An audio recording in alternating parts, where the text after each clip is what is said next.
What's up guys, Ritzy here, bringing you a team consisting of 3 of some of my favorite Pokemon to use in the Battle League right now. We've got Pidgeot lead, we've got Frosslass to close. I was hoping it would close, but it didn't end up being my closer very much, and Toxicroak safe swap.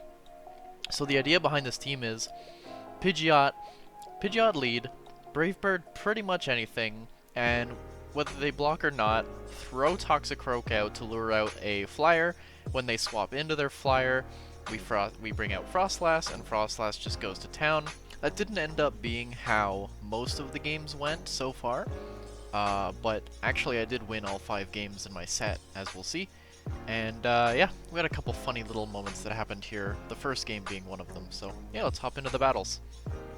So game 1, we have Pidgeot versus Whimsicott. This is a really good matchup for Pidgeot. He insta-swaps out into Stunfisk. I go into Frosslass, which isn't supposed to be my safe swap, but definitely don't want Toxicroak to fight this thing. And he just top lefts. So game 2, we have Pidgeot versus Whimsicott again. This is not a common lead. I don't know why I saw it 2 games in a row. It's very lucky for me. He farms down a little bit before swapping into Hypno. So I bring in Frosslass. Once again, not supposed to be my safe swap, but here it is coming out second. I didn't think he'd go for a Shadow Ball here, so I didn't bother shielding, and he actually did go for a Shadow Ball, and that hurts a lot. So poor Frosslass goes down. That's my baby right there. So at this point, I didn't think that this game was winnable, but I noticed he wasn't throwing Thunder or Ice Punches at me, so I'm like, well, hold on. If I can just double Feather Dance him down, take both shields, his Shadow Ball won't hurt me. He doesn't seem to have a second move. And then I can just farm it down until Pidgeot faints. I can switch into Toxicroak if need be, but it didn't actually need to happen. We get the Simul KO, I bring out Toxicroak, he goes for Whimsicott. I counter down to a Mud Bomb here. Normally you'd want to go Sludge Bomb because Mud Bomb is not going to KO, as we see right here. But this actually lets me get 2 more counters in of energy, so that whatever comes in, I'm already ahead in energy, plus I have double shield. So he brings in Machamp. He goes for the Cross Chop, I block it no problem. I go for Sludge Bomb because I have that little bit of an energy lead, and Sludge Bomb just absolutely decimates this poor boy. Into the next battle, we have Pidgeot versus Dragonair. This is an interesting matchup. 2 shields, Dragonair should win this, depending on how the baits go. If you bait with Pidgeot and you go for the Feather Dance and they shield, you're looking pretty good because he's down attack and a shield. But I went for the Brave Bird. I opted for the Brave Bird, swap into Toxicroak. So I bring in Toxicroak. He goes for Return. This destroys my poor frog boy. This was... I couldn't believe. I know it's purified, but Return, come on. So I go for Frosslass, and he brings in a Grass type into my Ice type. Not the best idea. So I go for Avalanche, does half HP. He goes for the Power Whip. There we go. Does a little bit of extra farm, actually, first. But he goes for the Power Whip. I shield it. And I feel like as soon as I shield it, he force closes Zap. Because this isn't lag that happens like this. Like, yes, there is lag that'll stop you from attacking, but it doesn't also delay your switch. He brings in Drifblim. There's no chance you don't shield your Drifblim, and there's a huge delay here.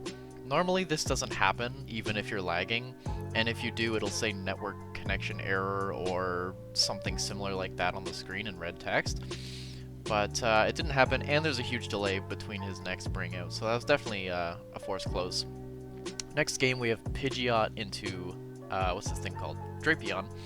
This is a really good matchup for us. Pidgeot just destroys this thing every day of the week. Doesn't care about the crunch. I don't care about the defense drop. I go straight for the Brave Bird because that was my tactic with these battles. I just go straight for the BB, and if they block it, and they're down a shield. If they don't, then they die. So it does go down. I go straight into Toxicroak. He has Excadrill. That's super spicy. I love Excadrill. But once he sees Toxicroak, he gets out of there, brings in Machamp, Shadow Machamp. And I'm seeing how little this Shadow Machamp is doing to me. I'm barely under half at this point, and he's almost down. So I opt for the double shield, and I'm going to farm all the way down. I'm going to save up my Mud Bomb. He brings out the Drill. I go for the Mud Bomb. He's going to shield it. And then originally I was going to counter until I get to Mud Bomb, but he does get the Drill Run first. But that's totally fine, because that lets me do a little bit of a spicy play. So go for Frosslass. I count until he gets to a Rock Slide, and then I switch out to catch the Rock Slide on Pidgeot, And obviously Rock Slide wouldn't have KO'd the Frosslass, so not a big deal. But I felt proud of myself for that play, so I think I deserve a little bit of a high five for that one. And we go for the Avalanche, and down he goes. Into the next game, we have Pidgeot versus Empoleon. Normally very bad, but he has Metal Claw. Metal Claw is not a good move by any means. So once again, I go straight for the Brave Bird, and he's gonna shield this, because obviously. And then I go straight into Toxicroak. He brings out a Mew. If this was Hypno, this is really bad, but this is a Mew, and it has Volt Switch. Mew with Volt Switch is nowhere near as good as Mew with Shadow Claw, just because Shadow Claw is honestly one of the best moves in the game, if not the best. So I go for the Mud Bomb bait, he blocks it. I go for Sludge Bomb, he doesn't block it. Oh yeah, he's out of shields, my bad. So he's out of shields, can't block it. Sludge Bomb really hurts. He has no shields, I have 2 shields. I know he has 2 wild charges once I see the first one, so I figure we'll just go for the double shield. We'll save the Toxicroak for his lead there, and then he brings out a Greninja. I tried to switch in and catch a move, but he didn't go for a move. So I don't know if he had Night Slash and Surf, or if he has only like Hydro Pump maybe, I'm not too sure. But either way, we go for the good old Gust and Feather Dance combo to bring this team down, and that's it for the last game. Bit of a quick series of sets, but I appreciate you all watching very much. And I hope you enjoy this team as much as I do. Feel free to give it a shot. It definitely works pretty well in the Remix Cup. Yeah, thank you guys very much. Don't forget to subscribe for more awesome content in the future, and I will see you all next time. Bye-bye!